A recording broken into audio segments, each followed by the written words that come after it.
안녕하세요. 1월 8일 금요일입니다. 오늘은 누가복음 3장 15절부터 38절까지인데요. 제가 22절까지만 읽도록 하겠습니다.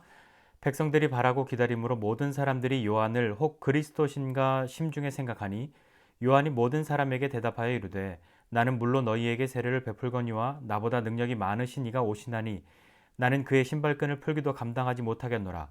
그는 성령과 불로 너희에게 세례를 베푸실 것이요 손에 키를 들고 자기의 타작마당을 정하게 하사 알곡은 모아 곳간에 들이고 쭉정이는 꺼지지 않는 불에 태우시리라. 또 그 밖에 여러 가지로 권하여 백성에게 좋은 소식을 전하였으나 분봉왕 헤롯은 그의 동생의 아내 헤로디아의 일과 또 자기가 행한 모든 악한 일로 말미암아 요한에게 책망을 받고 그 위에 한 가지 악을 더하여 요한을 옥에 가두니라. 백성이 다 세례를 받을새 예수도 세례를 받으시고 기도하실 때에 하늘이 열리며 성령이 비둘기 같은 형체로 그의 위에 강림하시더니 하늘로부터 소리가 나기를 너는 내 사랑하는 아들이라 내가 너를 기뻐하노라 하시니라. 아멘. 네, 예수님께서 세례 받으신 그 모습들을 기록한 누가복음 3장의 이야기입니다. 오늘 두 사람이 나옵니다. 세례 요한과 예수님이 나오죠. 세례 요한은 어떤 사람입니까? 여자에게서 난 사람 중에 가장 큰 사람, 세례 요한입니다. 예수님보다 6개월 먼저 태어나서 예수님의 길을 예비했던 사람, 세례 요한입니다. 예수님보다 먼저 유명해졌고 예수님보다 먼저 더 많은 사람들이 따랐습니다. 왜냐하면 사람들이 요한이 혹시 그 약속하신 말씀에, 예언의 말씀에 있는 그 그리스도는 아닐까 하고 요한을 따랐던 거죠. 그렇게 마음에 생각했습니다. 요한이 무엇이라고 얘기했냐면 모든 사람에게 대답하여 하고 자기를 이야기합니다. 대부분의 사람들은 자기를 누군가가 많이 높이고 막 따르고 실제와 다르게 자신에 대해서 허상을 가지고 그렇게 따를 때 어떻게 합니까? 어, 대부분은 가만히 있습니다. 왜냐하면 나는 정말 그렇습니다라고 말하면 거짓말하는 것이 되는 거고요. 아닙니다. 그러면 사람들이 또 다른 이야기를 하거나 다르게 생각할까봐 그냥 가만히 있습니다. 가만히 있어도 자기가 원하는 대로 분위기는 흘러갈 수 있으니까요. 그게 아마 대부분의 사람들이 하는 것이고, 저도 그런 경험들이 많이 있습니다. 제 실제와는 다르게 좋게 생각하고 크게 생각하고 할 때 굳이 나서서 제가 아닙니다 라고 말하지 않고 그냥 가만히 있었던 때가 얼마나 많은지 모르겠습니다. 나중에 그것이 실체가 밝혀지더라도 아니 내가 언제 그랬냐고, 나는 그런 말 한 적이 없다고. 예, 그건 사실이죠. 가만히 있었으니까요. 그러나 진실이 아닌 것을 듣고 가만히 있는 것도 정직한 것은 아닌 것이죠. 자, 오늘 요한은 무엇이라고 얘기합니까? 요한은 뭐라고 얘기하냐면 나는 물론 너희에게 세례를 베푸는데 나보다 능력 많은 이가 오시는데 나는 그분의 신발끈을 풀기도 감당하기가 어렵다, 감당 못하겠다 합니다. 신발끈을 푸는 것도 감당하지 못하겠다는 것의 의미가 어떤 것입니까? 그저 그냥 뭐 나는 그분의 발끝에 뭐 때만도 못합니다. 뭐 그런 의미겠습니까? 실제적으로 이것은 어떤 의미가 되냐면 이 당시에 종들이, 노예들이 주인이 이렇게 식사를 할 때 신발끈을 이렇게 풀어주는 그런 것을 하였다고 하는데요. 요한은 그걸 이야기하는 겁니다. 나는 얼마나 그분과 다르냐면 그 종들이 하는 일도 내가 하지 못할 만큼 나랑은 큰 차이가 있는 분이라고, 나는 그것보다 못한 사람이라고 요한이 이야기하는 거죠. 겸손한 거죠. 굉장히 겸손하지만 사실인 것이죠. 그리고 나는 물로 세례를 주었지만 그분은 성령과 불로 너희에게 세례를 주실 것이다 이렇게 이야기합니다. 물로 세례를 주는 것은 구원을 상징한다고 볼 수 있다면 성령과 불로 세례를 주는 것은 구원의 행위를 하는 것이라고 그렇게 생각해 볼 수 있는 거죠. 요한은 나는 구원을, 너희가 회개하고 하나님 앞에 구원받았음을 상징하는 그 표시로서 물로 세례를 베풀지만 그분은 구원을 직접 베푸시는 분, 성령과 불로 세례를 주시는 분이라고 이야기하고 있는 것이죠. 그것의 의미가 무엇이겠습니까? 요한은 자기 자신을 겸손하게 이야기하고 예수님이 어떤 분이신지 그렇게 이야기를 하고 있는 거죠.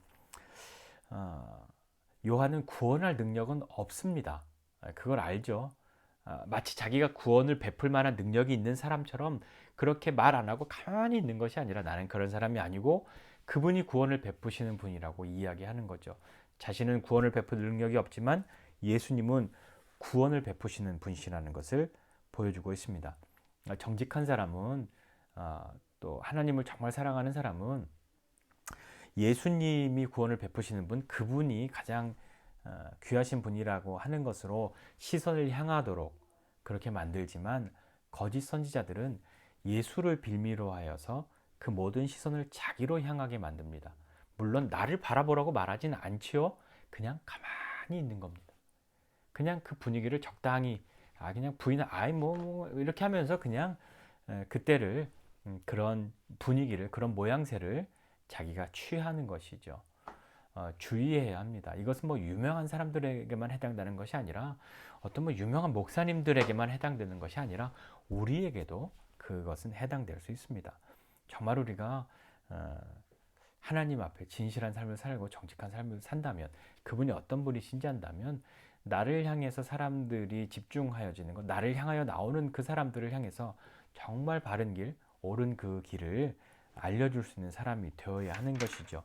예수님이 세례 받으실 때 어떤 일이 일어났습니까? 예수님이 세례를 받으셨다고 하는 것의 의미를 먼저 한번 생각해 보죠. 예수님은 세례 받으실 필요가 있을까요? 없죠. 그분은 구원받아야 할 뿐이 아니라 구원하셔야 할 분이기 때문이죠. 그런데 왜 그분이 세례를 받으셨을까요? 왜 물로 세례를 받으셨을까요? 요한은 자기는 물로 세례를 주고 예수님이 성령과 불로 세례를 주실 분이라고 말하고 있음에도 불구하고 예수님이 물로 세례를 받으셨다라고 하시는 것은 완전한 인간으로 오신 그분이 우리 사람들과 같이 죄인의 모습처럼 낮아지셔서 그 세례를 받으신 것이라고 그렇게 보아야 할 겁니다. 그때 세례를 받을 때 받고 예수님도 세례 받고 기도하실 때 세 가지가 나타납니다. 21절 이하에 보면 하늘이 열렸습니다. 예수님 세례 받으실 때 하늘이 열렸고 그리고 성령이 비둘기 같은 형체로 그 위에 내려오셨다라고 예수님이 말한 게 아니라 누가가 말한 거죠. 그리고 하늘로부터 소리가 나기를 너는 내 사랑하는 아들이라 내가 너를 기뻐하노라 하시니라. 이것도 예수님이 나 이런 소리 들었어 라고 말한 게 아니라 누가가 그것을 기록한 것이죠. 많은 사람들이 하늘이 열리고 성령이 비둘기같이 내려오시고 하늘에서 들리는 이 소리를 들었다는 말입니다.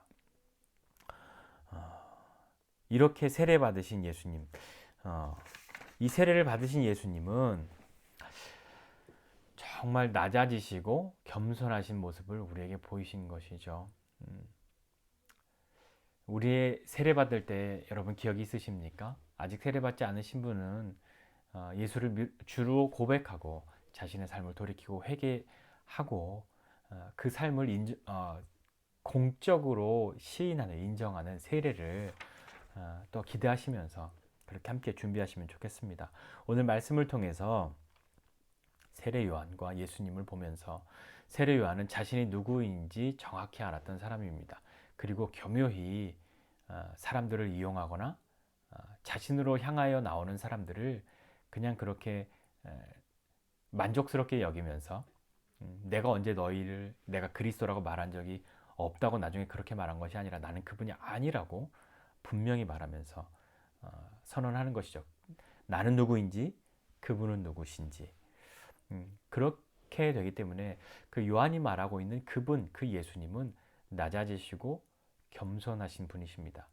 구원하실 왕이시지만 능력의 왕이시지만 낮아지시고 겸손하신 그 왕, 세상죄를 지고 가는 하나님의 어린 양, 그 예수님을 우리는 믿고 따르는 것이죠. 그렇다면 내 삶은 어떠해야 하겠습니까? 내가 누구인지 알고 그분이 어떤 분이신지 알아야 내 삶의 의미가 확인되어지는 것이죠. 내 삶의 의미를 알아보게 되는 것이죠. 인생을 살면서 내가 왜 사나? 인생은 무언가? 라는 질문들이 우리에게는 많이 있습니다. 그 질문에 가장 먼저의 해답은 내가 누구인지 그분이 누구신지를 아는 것. 그분 안에서 내가 어떤 사람인지 아는 것입니다.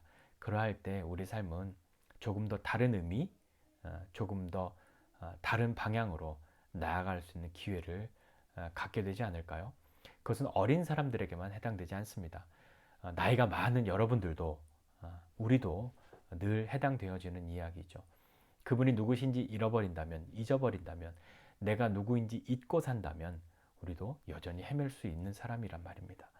오늘 저 여러분은 사람들이 나를 향해서 내 실체를 알지 못하고 높여주는 것을 그저 그냥 즐기고 부인하지 않는 것으로 나는 거짓말하지 않았다고 그렇게 여길 것이 아니라 내가 누구인지 정확히 알고 특별히 그분 안에서 하나님 안에서 내가 누구인지 정확히 알아서 우리 인생의 의미들을 내가 하고 있는 일들에 내가 하고 있는 시간들에 내가 하고 있는 경험들의 의미들을 알아가고 세워가는 저와 여러분 모두가 되시기를 주님의 이름으로 부탁드립니다. 기도하겠습니다. 하나님 아버지 은혜와 사랑을 감사드립니다. 하나님 사람들이 나를 향해서 무엇이라고 말하고 어떻게 생각하고 있는가가 우리 인생에서 너무 중요하게 여겨지기 때문에 즐겁기도 하고 기쁘기도 하고 때로는 괴롭고 아프기도 합니다. 그러나 가장 중요한 것은 하나님 안에서 내가 어떠한 사람인지 아는 것인데 내가 어떤 사람인지 알아야 내 삶의 의미들을 확인해 갈 수 있습니다. 요한은 분명코 그분의 길을 예비하는 사람인 것을 알고 삶을 살아갔는데 하나님 우리는 어떤 삶을 살아가야 하겠습니까? 나는 내 인생은 어떠한 의미로 있습니까?